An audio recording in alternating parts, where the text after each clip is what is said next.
Assalamualaikum warahmatullahi wabarakatuh. Perkenalkan, nama saya Rizky Dwi Syahbananugraha dari kelas 12 MIPA 6 dengan nomor absen 26. Di sini saya akan mempraktikkan pembuatan produk saponifikasi atau sabun yang diujikan untuk ujian praktik mata pelajaran kimia. Adapun tujuan dari praktikum ini, yang pertama, mengetahui proses pembuatan sabun. Yang kedua, mempelajari proses terjadinya saponifikasi atau penyabunan dengan menggunakan basa kuat sehingga menghasilkan gliserol dan garam asam lemak atau sabun. Yang ketiga, menentukan faktor-faktor yang mempengaruhi reaksi saponifikasi. Ulasan tinjauan pustaka. Sabun adalah hasil hidrolisis asam lemak dan basa. Peristiwa ini dikenal dengan peristiwa saponifikasi. Sabun merupakan satu macam surfaktan, senyawa yang menurunkan tegangan permukaan air. Sifat ini menyebabkan larutan sabun dapat memasuki serat, menghilangkan dan mengusir kotoran dan minyak.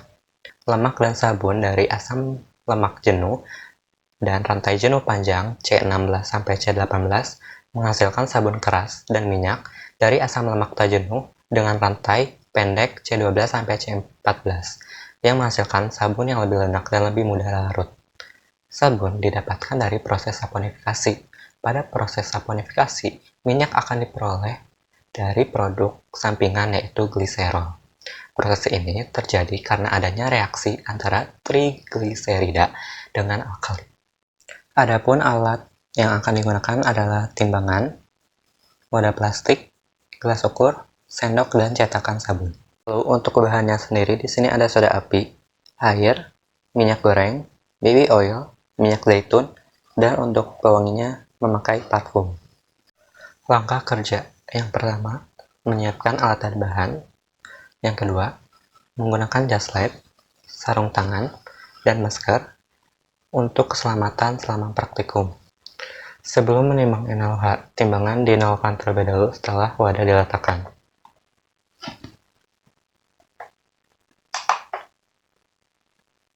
Lalu timbang NaOH sebanyak 30 gram. Selanjutnya kita ukur air ke dalam gelas ukur sebanyak 100 ml.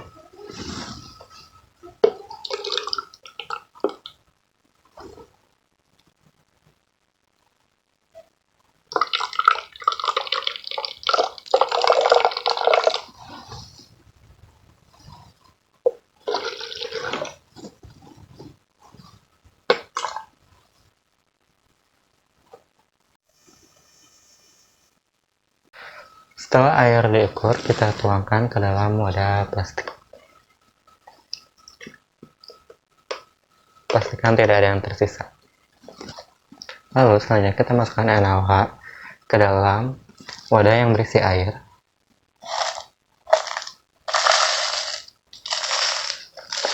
Pastikan tidak ada NaOH yang tersisa.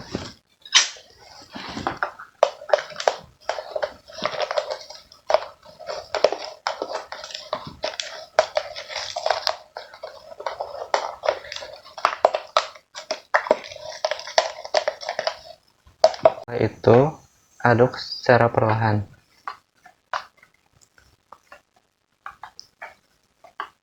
Aduk sampai NaOH larut dalam air.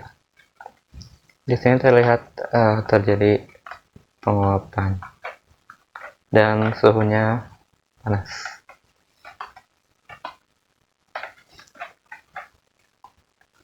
Suhu NaOH akan naik secara perlahan. Maka dari itu, diamkan selama beberapa menit untuk menurunkan suhunya. Sambil kita menunggu untuk menurunkan suhu NaOH, kita takar minyak sebanyak 150 ml ke dalam gelas ukur.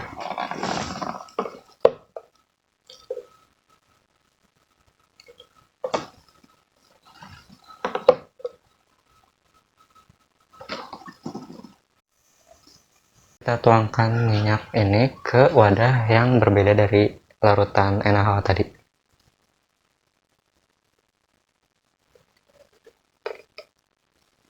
Pastikan tidak ada yang tersisa.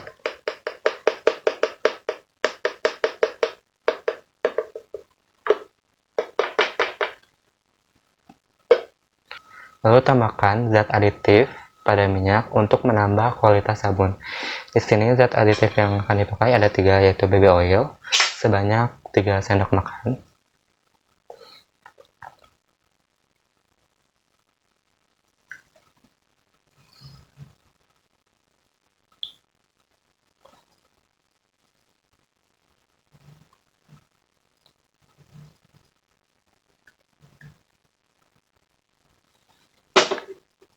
Yang kedua ada minyak zaitun sebanyak 1 sendok makan.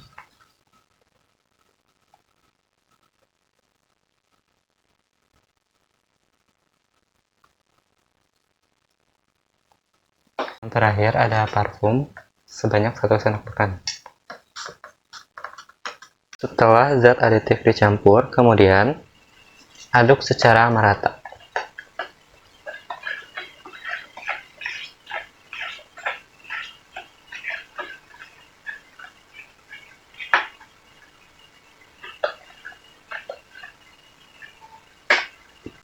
Setelah minyak dan zat aditif tercampur rata, campurkan larutan NaOH yang suhunya sudah diperkirakan pas ke dalam campuran minyak dan zat aditif.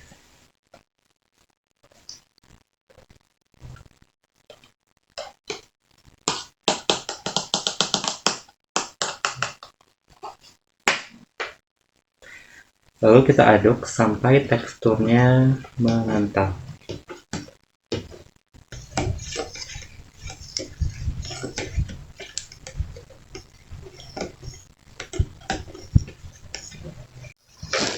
Setelah dirasa cukup mengental, lalu kita masukkan ke dalam cetakan sabun yang telah disediakan.